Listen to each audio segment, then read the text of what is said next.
ओम नमो भगवते वासुदेवाय नमः। जय श्री हरि। प्रिय श्रोताओं, आप सभी को विजया एकादशी की हार्दिक शुभकामनाएं। आप सभी पर भगवान विष्णु और माता लक्ष्मी की कृपा सदा सर्वदा बनी रहे। आज फागुन मास की कृष्ण पक्ष की एकादशी तिथि है और इस दिन विजया एकादशी का व्रत अनुष्ठान किया जाता है और विधि विधान से भगवान विष्णु और माता लक्ष्मी की पूजा आराधना की जाती है।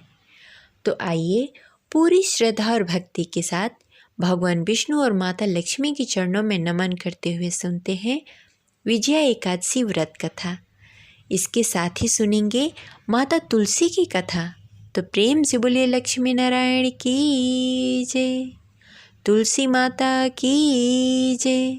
जय श्री हरि। प्रिय श्रोताओं, आपसे अनुरोध है कि कथा सुनने से पहले इस वीडियो को लाइक करके कमेंट बॉक्स में हरे कृष्ण जय श्री हरि अवश्य लिखें। विजया एकादशी की पौराणिक कथा के अनुसार द्वापर युग में भगवान श्री कृष्ण समय समय पर धर्मराज युधिष्ठिर को एकादशी व्रत की कथा सुनाते रहते हैं। जया एकादशी की कथा सुनने के बाद धर्मराज युधिष्ठिर ने भगवान श्री कृष्ण से फागुन मास की कृष्ण पक्ष की एकादशी के बारे में पूछा। धर्मराज युधिष्ठिर को एकादशी व्रत के महात्म्य सुनने में उन्हें बहुत ही हर्ष की अनुभूति होती थी। जया एकादशी की कथा सुनने के बाद धर्मराज युधिष्ठिर ने कहा, हे जनार्दन, फागुन मास की कृष्ण पक्ष की एकादशी का क्या नाम है तथा उसकी विधि क्या है? कृपा करके आप मुझे बताएं। भगवान श्री कृष्ण कहने लगे, हे धर्मराज युधिष्ठिर, फागुन मास के कृष्ण पक्ष की एकादशी का नाम विजया एकादशी है। इसके व्रत प्रभाव से मनुष्य को विजय प्राप्त होती है। यह सब व्रतों से उत्तम व्रत है। इस विजया एकादशी के महात्म्य के श्रवण और पठन मात्र से ही सब पापों का नाश हो जाता है और मोक्ष की प्राप्ति होती है।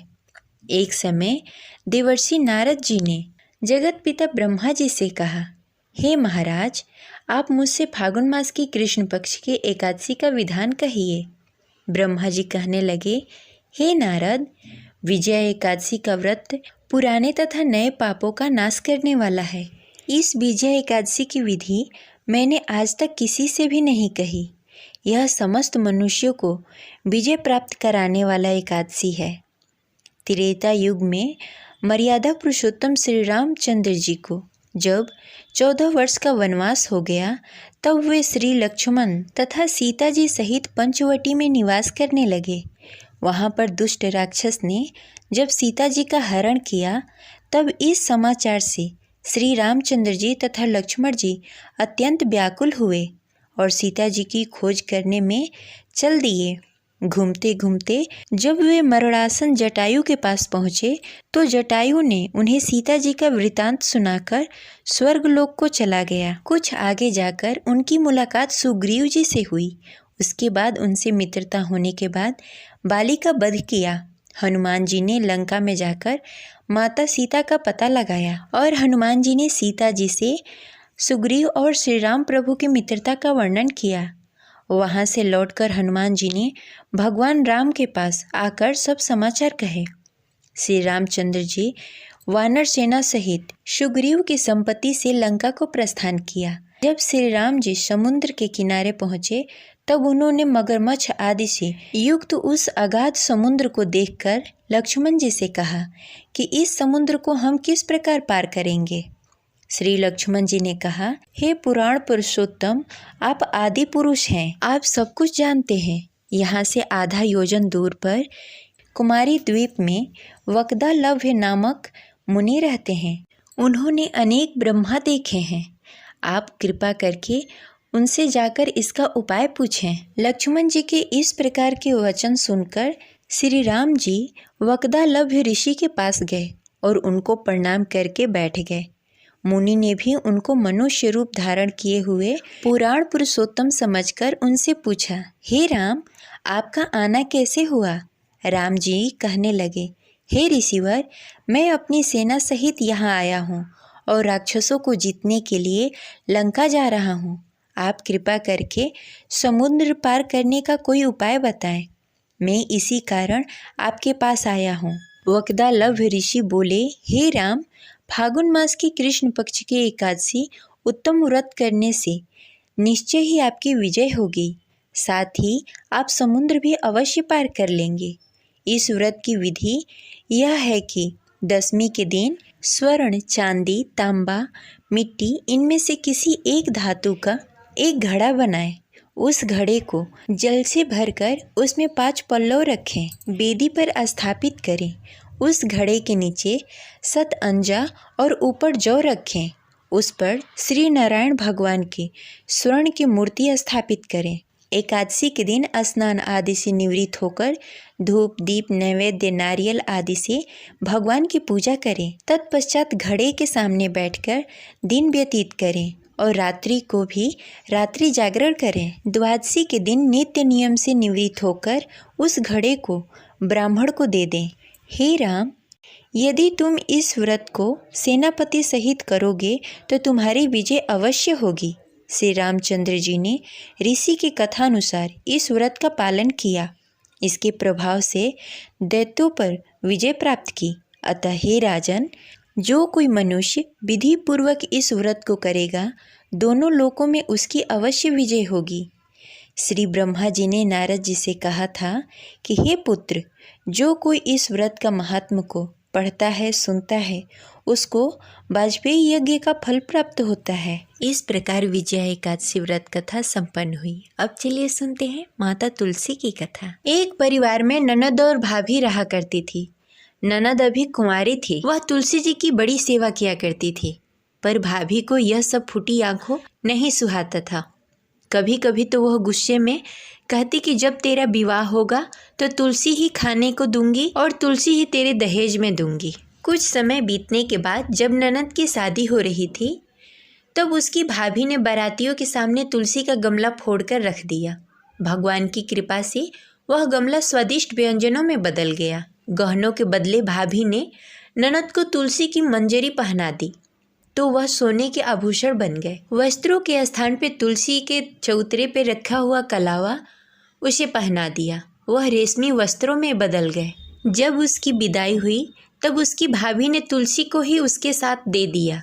ससुराल में उसके दहेज आदि की बहुत ही बड़ाई हुई।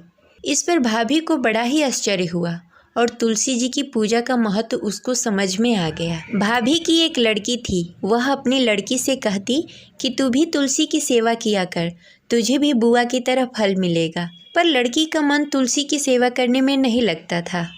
ऐसे ही दिन बीतते गए। कुछ दिनों के बाद लड़की के विवाह का समय आया तो भाभी ने सोचा, जैसा व्यवहार मैंने ननद से किया था उसी के कारण उसे इतनी इज्जत मिली, क्यों न मैं अपनी लड़की के साथ भी वैसा ही व्यवहार करूं।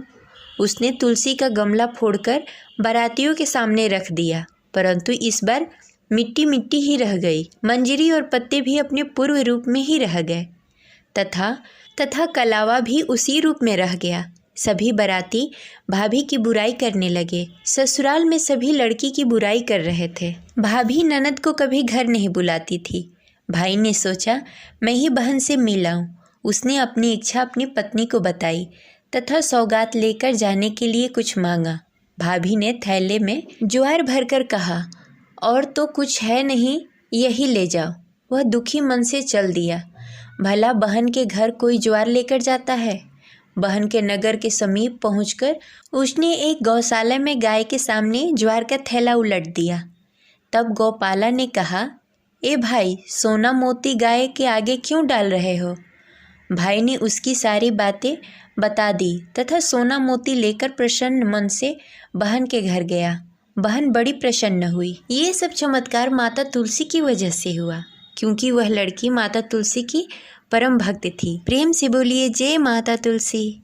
ऐसी ही दूसरी कथा के अनुसार कार्तिक के महीने में एक बुढ़िया माई तुलसी जी को सींचती और कहती कि हे तुलसी माता, सत की दाता, मैं तेरा बिरला सींचती हूँ। मुझे बहू दे, पीताम्बर की धोती दे, मीठा मीठा घास दे, बैकुंठ में वास दे, चटक की चाल दे, पटक की मौत दे, चंदन का काठ दे, रानी का राज दे, दाल भात का भोजन दे, एकादश की मौत दे, कृष्ण जी के कंधा दे। तब तुलसी माता यह सुनकर सूखने लगी। तब भगवान ने पूछा, हे तुलसी, तुम क्यों सूख रही हो। तुलसी माता ने कहा कि एक बुढ़िया रोज आती है और यही बात कह जाती है। मैं सब बात तो पूरा कर सकती हूँ, लेकिन कृष्ण का कंधा कहाँ से लाऊंगी। तब भगवान बोले, जब बुढ़िया माई मरेगी तो मैं अपने आप कंधा दे आऊँगा, तुम बुढ़िया माई से कह देना। जब बुढ़िया माई मर गई सब लोग आ गए। जब माई को ले जाने को हुआ तब वह किसी से उठ ही नहीं रही थी। तब भगवान 12 बरस के एक लड़के के रूप धारण करके आए। बालक ने कहा, मैं कान में एक बात कहूँगा तो बुढ़िया माई उठ जाएगी। बालक ने कान में कहा, बुढ़िया माई मन की निकाल दे, पीताम्बर की धोती ले, मीठा मीठा घास ले, बैकुंठ का वास ले, चटक की चाल ले, पटक की मौत ले, कृष्ण का कांधा ले। यह सुनकर बुढ़िया माई हल्की हो गई। भगवान ने कांधा दिया और बुढ़िया माई को मुक्ति मिल गई। हे तुलसी माता, जैसे बुढ़िया माई को मुक्ति दे दी वैसे सबको दे। ये रही आज की कथा। आपको कैसी लगी कमेंट बॉक्स में ज़रूर बताएं। आशा करते हैं आपको अच्छी लगी होगी। तो इस वीडियो को लाइक करें और ज़्यादा से ज़्यादा लोगों को शेयर करें। तो मिलते हैं अगले वीडियो में, तब तक के लिए हरे कृष्णा, राधे राधे।